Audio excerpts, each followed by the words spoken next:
fue fundamental. Nos acompañó en varias de las rondas, pero fue una muy importante la que nos acompañó en Hawái, donde tuve la oportunidad de hablar con todos los interlocutores del sector privado mexicano en los diferentes temas.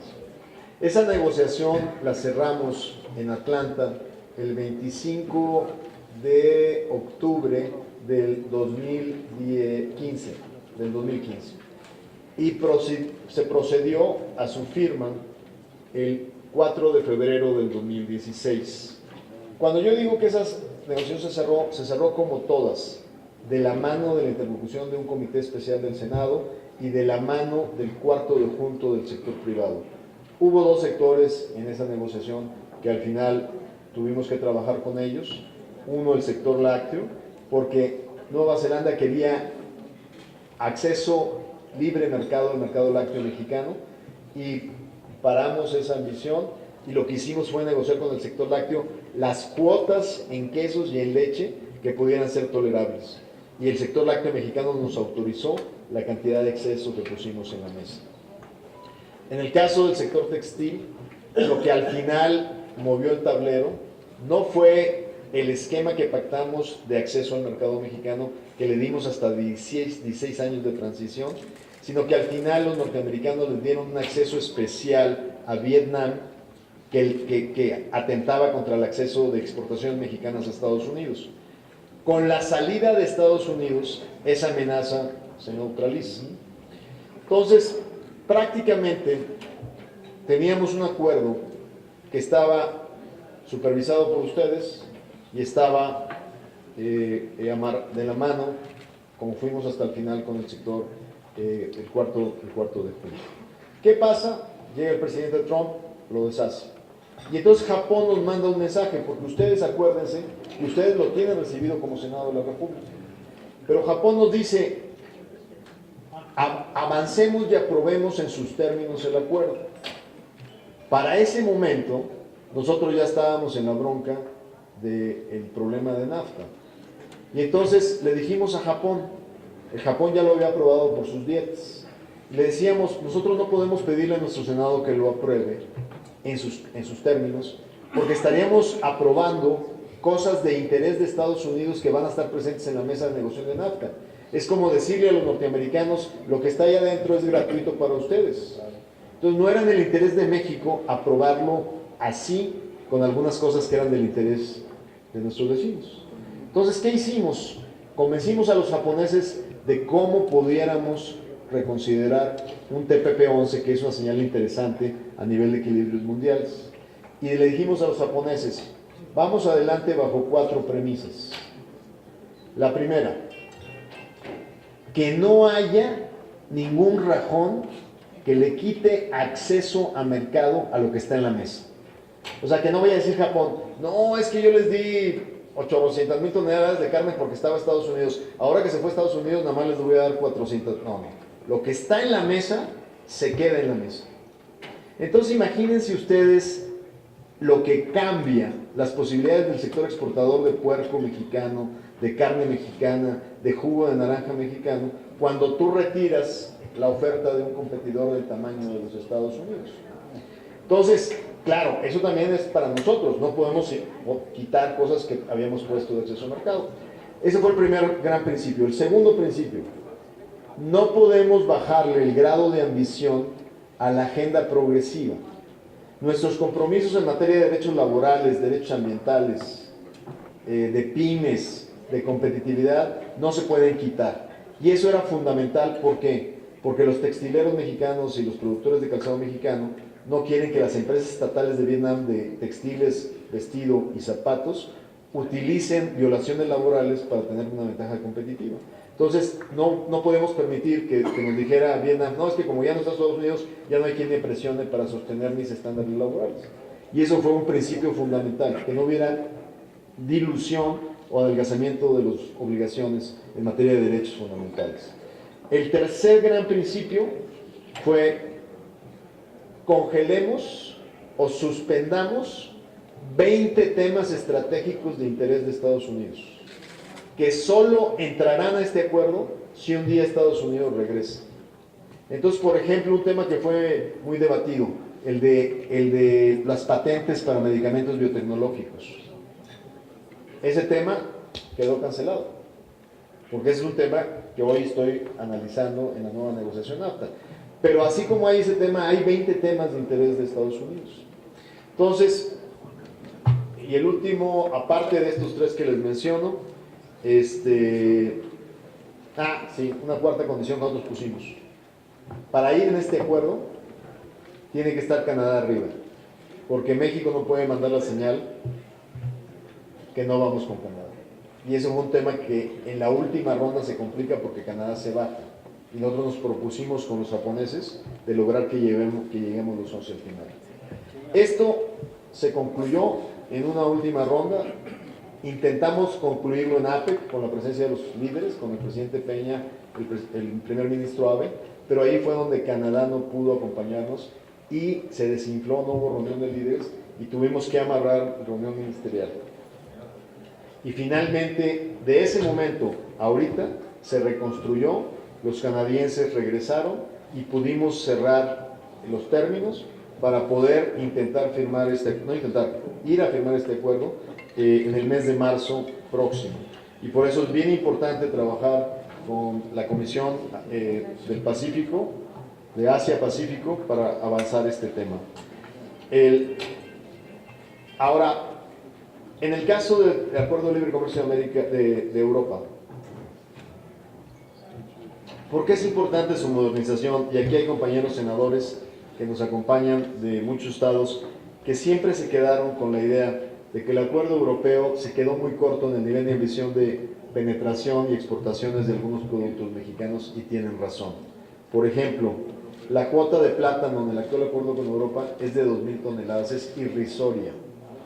No tenemos cuota de carne, el huevo, la carne de cerdo, el jugo de naranja, las pechugas de pollo, el alcohol etílico, jarabe de agave, miel para Yucatán y para Campeche. O sea, son productos que hoy tienen limitaciones para entrar al mercado europeo y que en este acuerdo lo que estamos buscando es lograr su penetración. ¿Por qué es relevante?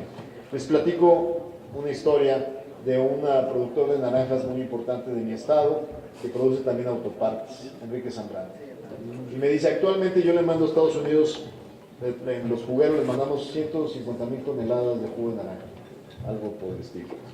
Y me dice, si de repente NAFTA no avanza y nos vuelven a regresar a tarifas del 20%, lo que yo necesito en Europa es que me consigas acceso inmediato, porque yo puedo reorientar mis exportaciones a Europa. Entonces, el hecho de que yo pueda cerrar Europa me permite tener fortaleza frente a la negociación en América del Norte. Ahora, en el esquema europeo avanzamos muchísimo. Sin embargo, al final nos quedaron 4 temas. Nos quedó el tema de compras gubernamentales, que Europa, cualquier empresa mexicana puede ir a concursar hasta un concurso de una municipalidad europea, una comunidad europea, o sea, un pequeño pueblo europeo, o puede ir a una provincia, o puede ir a un concurso federal.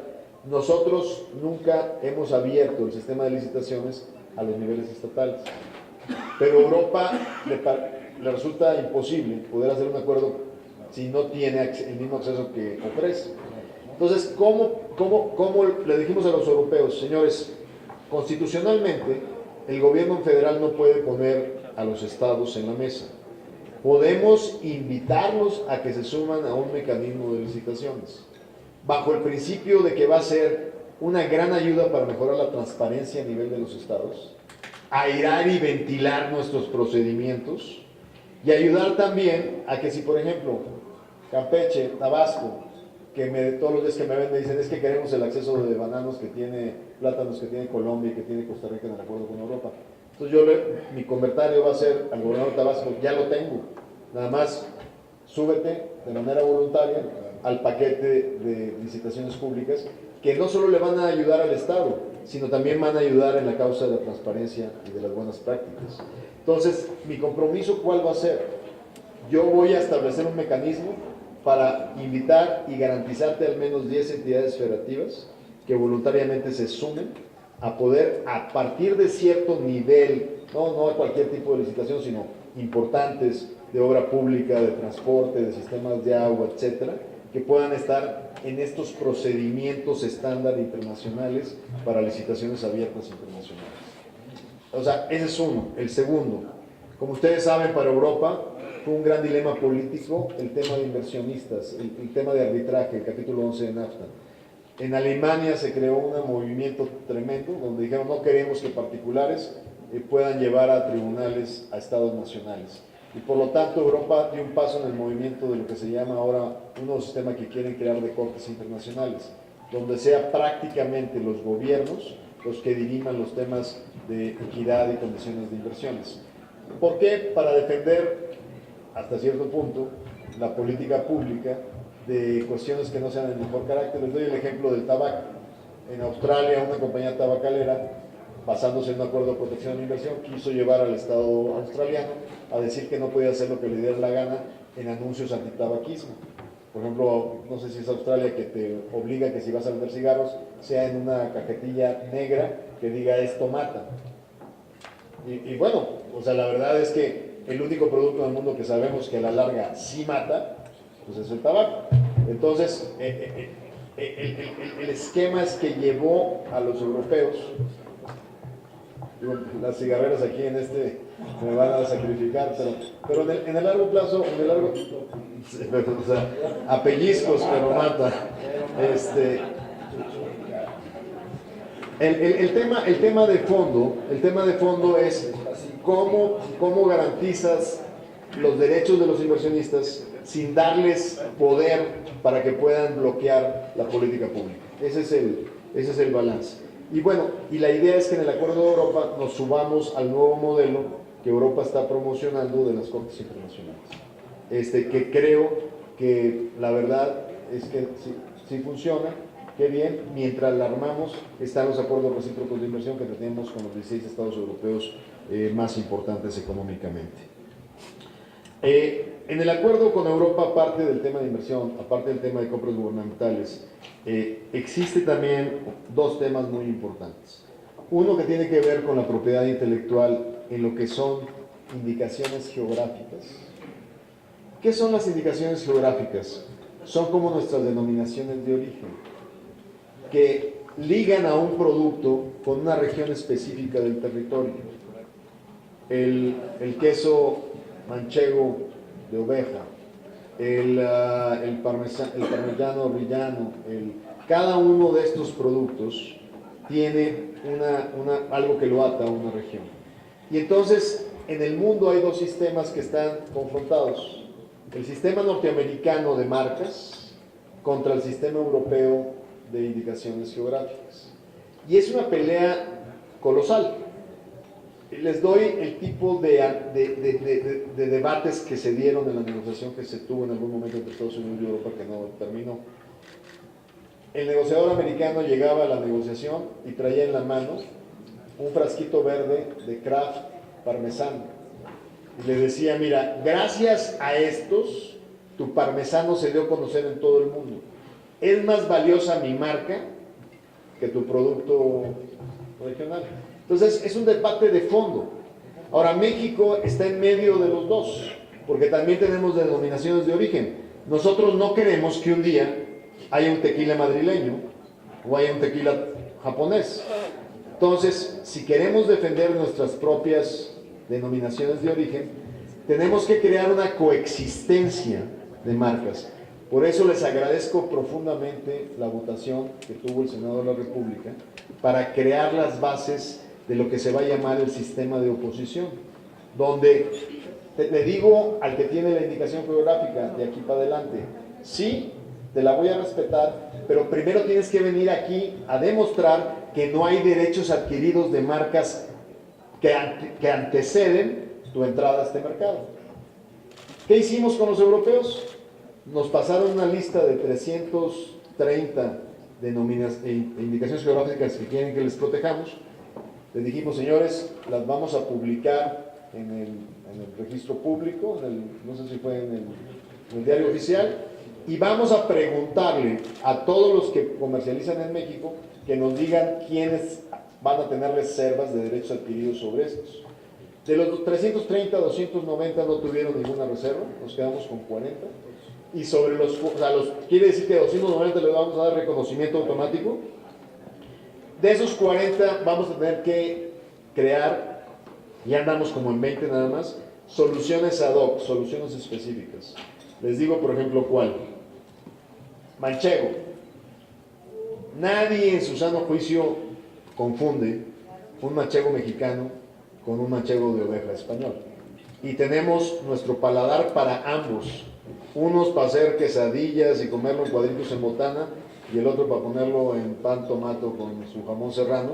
Pero el hecho es que ahí, por el valor del mercado, tenemos que pelear que se pueda vender manchego mexicano, porque si no estamos atropellando derechos adquiridos de muchos años. Pero hay otros temas que se vuelven más difíciles. Por ejemplo, imagínense que que nos acepten una marca, por ejemplo, que en el caso de Parmigiano Reggiano, lo que no podríamos hacer es llamarle así. Pudiéramos llamarle en español queso parmesano, que lo diferencia del que tiene la indicación geográfica. Vamos a tener que encontrar soluciones. Son muy celosos los europeos en este proceso, pero hay un problema muy importante. En la negociación con Estados Unidos tiene su réplica. Y ya me mandaron señales que mucho cuidado con que afectemos los intereses de los quesos norteamericanos.